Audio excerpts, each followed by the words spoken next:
Welcome to Telugu education dubs YouTube channel. Friends, వాళ్ళ వీడియోలో నేను మీతో డిస్కస్ చేయబోతున్న టాపిక్ ఏంటంటే ఏపీకి సంబంధించి లాస్ట్ 2025 రిలేటెడ్గా మనకి కీ అబ్జెక్షన్స్ అయితే ఓపెన్ అయిపోయాయి కదా, వాటిని ఎలా ఇవ్వాలి అన్న దాని గురించి వీడియోలో అయితే తెలుసుకుందాం. సో వీడియో అనేది ఇంట్రెస్టింగ్గా యూస్ఫుల్గా ఉంటుంది, పూర్తిగా చూడడానికి అయితే ట్రై చేయండి. ఇక టాపిక్ అయితే స్టార్ట్ చేసే ముందు నా చిన్న రిక్వెస్ట్ ఏంటంటే ఇప్పటివరకు మన తెలుగు ఎడ్యుకేషన్ డబ్స్ యూట్యూబ్ ఛానల్ని మీరు ఎవరైనా సబ్స్క్రైబ్ చేయకుండా చూస్తున్నట్టే మీకు యూస్ఫుల్ అయ్యే ఇలాంటి ఎన్నో వీడియోస్ కోసం అయితే సబ్స్క్రైబ్ చేసుకోండి. ఫ్రెండ్స్, ఇక టాపిక్లోకి వచ్చేసినట్టయితే మెయిన్గా అసలు కీ అబ్జెక్షన్స్ ఇవ్వాలి అంటే అసలు అబ్జెక్షన్స్ అంటే ఏంటి అన్న దాని గురించి ఒక 2 లైన్స్లో అయితే తెలుసుకుందాం. మెయిన్గా ఏంటి అంటే ఇప్పుడు మనకు ఈ యొక్క లాసెట్కి సంబంధించి మనకు ప్రిలిమినరీ కీ అయితే రిలీజ్ అయిపోయింది కదా, అందులో కనుక మీరు ఒకసారి మీరు ఇచ్చిన ఆప్షన్స్ అలానే వాళ్ళు గవర్నమెంట్ వాళ్ళు ఏవైతే క్వశ్చన్స్ అంటున్నారో దానికి సంబంధించిన వాళ్ళు ఇచ్చిన కీ ఆన్సర్స్ ఏవైతే ఉంటాయో ఆ రెండిట్లు కనుక మీకు ఏమైనా డౌట్ ఉన్నట్టయితే మీరు దీనికి సంబంధించి అబ్జెక్షన్ అయితే ఇవ్వచ్చు. అంటే మీ దృష్టిలో ఒక క్వశ్చన్కి కరెక్ట్ ఆన్సర్ మీకు తెలిసి ఉంటుంది, కానీ అఫీషియల్స్ అన్న వాళ్ళు దానికి రాంగ్ ఆన్సర్గా వాళ్ళు కరెక్ట్ ఆన్సర్ ఇచ్చి ఉంటారు. సో అలా మీకు ఏమైనా క్వశ్చన్స్లో డౌట్స్ ఉన్నా ఆర్ఎల్సి క్వశ్చన్కి వేరేది కరెక్ట్ ఆన్సర్ కానీ వీళ్ళు మనకు ఇంకొకటి కరెక్ట్ ఆన్సర్ అని చెప్తున్నారు, అలాంటి కేసెస్లో ఉంటే దాన్ని మీరు అబ్జెక్షన్ అయితే చేయొచ్చు. మరి ఎలా ఇవ్వాలి అన్న దాని గురించి మనం గమనించినట్టయితే ముందుగా అఫీషియల్ వెబ్సైట్లోకి అయితే వెళ్ళండి. ఇది మనకు లాసెట్కి సంబంధించి అఫీషియల్ వెబ్సైట్. ఇక్కడ చూసుకున్నట్టయితే కీ అబ్జెక్షన్స్ అని మనకు బ్లింక్ అవుతుంది కదా, దీని మీద అయితే మీరైతే క్లిక్ చేయండి.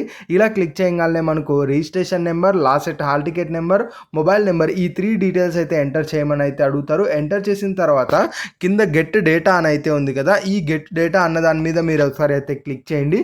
క్లిక్ చేసిన తర్వాత మీకు ఇలా షీట్ అనేది ఓపెన్ అవుతుంది. ఇక్కడ నేను వేరే వాళ్ళ క్రెడెన్షియల్స్ యూజ్ చేశాను కాబట్టి ఇవి నేను ఈ యొక్క బ్లర్లో అయితే పెడుతున్నా. ఇక్కడ ఏంటి అంటే కీ అబ్జెక్షన్స్ అనే గెట్ డీటెయిల్స్ క్లిక్ చేయగానే ఈ విధంగా అయితే ఓపెన్ అవుతుంది.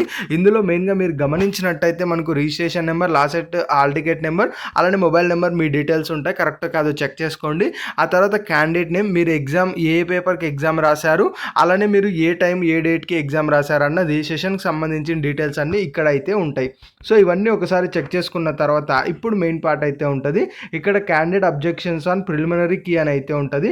ఇక్కడ సింపుల్గా మీరు చేయాల్సింది ఏంటంటే ఏదైతే మీరు కీ చూసుకొని ఉంటారు కదా, ఈ కీ చూసుకున్నప్పుడు అందులో మనకు కింద క్వశ్చన్ ఐడి అని చెప్పేసి ఉంటుంది. అంటే ఆ కీలోనే మనకు క్వశ్చన్ ఐడి ఉంటుంది, దాని కింద మీరు ఏదైతే చూస్ చేసుకున్న ఆప్షన్ ఉంటుందో అది మనకైతే ఉంటుంది. సో అక్కడ ఏదైతే క్వశ్చన్ ఐడి మెయిన్గా మీరు ఏ క్వశ్చన్కి మీకు డౌట్ ఉందో ఆ క్వశ్చన్ ఐడి తీసుకొని వచ్చి ఇక్కడ మీరు ఎంటర్ క్వశ్చన్ ఐడి చోట ఆ యొక్క క్వశ్చన్ ఐడి ఎంటర్ చేయండి.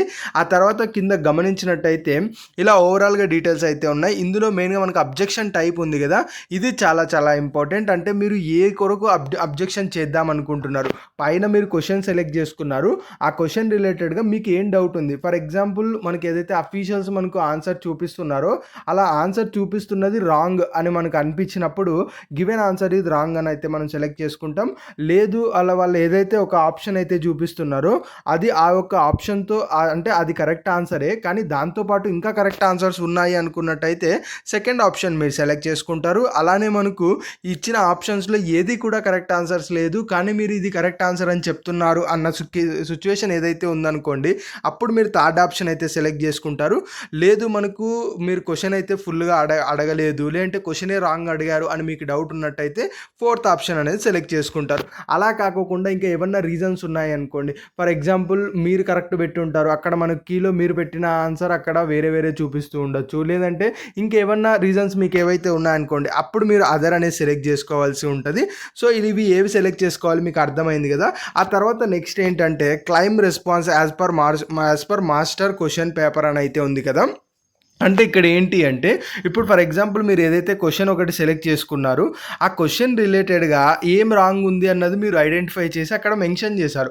మెన్షన్ చేసిన తర్వాత ఆ పర్టికులర్ క్వశ్చన్కి ఏది కరెక్ట్ ఆన్సర్ అని మీరు అనుకుంటున్నారో ఇక్కడ క్లైమ్ రెస్పాన్స్ చోట దాన్ని మీరు ఎంటర్ చేయాలి. ఫర్ ఎగ్జాంపుల్ మీరు ఇక్కడ గివెన్ ఆన్సర్ ఇది రాంగ్ అన్న సెలెక్ట్ చేసుకున్నారనుకోండి, మరి ఏది కరెక్ట్ ఆన్సర్ అని మీరు అనుకుంటున్నారు అన్నది కూడా ఇక్కడ క్లైమ్ రెస్పాన్స్లో ఎంటర్ చేయాల్సి ఉంటుంది.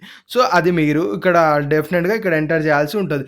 లేదు ఇక్కడ మీరు ఎంటర్ చేయడానికి పాసిబిలిటీ ఉండకపోతే ఇక్కడ రెఫరెన్స్ డీటెయిల్స్ ఇన్ బ్రీఫ్ అని ఉంది కదా, ఇక్కడ మీరు డీటెయిల్స్ అన్నది బ్రీఫ్గా అయితే రాయాల్సి ఉంటుంది. అంటే దానికి సంబంధించిన ప్రూఫ్ కానీ ఎక్స్ప్లెనేషన్ కానీ అవన్నీ కూడా మీరు ఇక్కడ రాయాల్సి అయితే ఉంటుంది. అలా రాసిన తర్వాత కింద మనకు ఏదైతే గెట్ ఓటీపీ అండ్ సబ్మిట్ అని ఉంది కదా, దాని మీద క్లిక్ చేయగానే మెయిన్గా ఏంటి అంటే మీది ఏదైతే మనకు mobile number and email ID ఉంటుందో వాటికి మనకు ఓటీపీ అయితే వెళ్తుంది. ఆ ఓటీపీ చెక్ చేసుకొని కింద సబ్మిట్ చేసినట్టయితే మీరు ఏదైతే కీ అబ్జెక్షన్ చేసి ఉంటారో అదే అఫీషియల్స్కి అయితే వెళ్తుంది. వాటిని వాళ్ళు అగైన్ వెరిఫై చేసి ఇన్ కేస్ నిజంగా వాళ్ళ సైడ్ మనకు రాంగ్ ఉన్నట్టయితే మీకు మార్క్స్ యాడ్ చేయడం జరుగుతుంది. లేదు వాళ్ళ సైడ్ ఏం రాంగ్ లేదు, మీరే కొంచెం కన్ఫ్యూజ్ అయ్యి ఇలా చేశారు అనుకున్నట్టయితే వాటికి సంబంధించిన మార్క్ అనేది యాడ్ చేయరు. సో ఇలా మీరు కీ అబ్జెక్షన్స్ ఏమైనా చేయాలనుకున్నట్టయితే డెఫినెట్గా అయితే చేయొచ్చు. దీనికి సంబంధించి టైం కూడా అయితే ఉంది, ఒక 4 or 5 days సంథింగ్ మనకు అయితే ఆ యొక్క టైం అయితే ఉంది. సో ఒకసారి గమనించి ఎవరైనా అబ్జెక్ట్ చేయాలనుకుంటే ఖచ్చితంగా అబ్జెక్షన్ అయితే చేసుకోవచ్చు.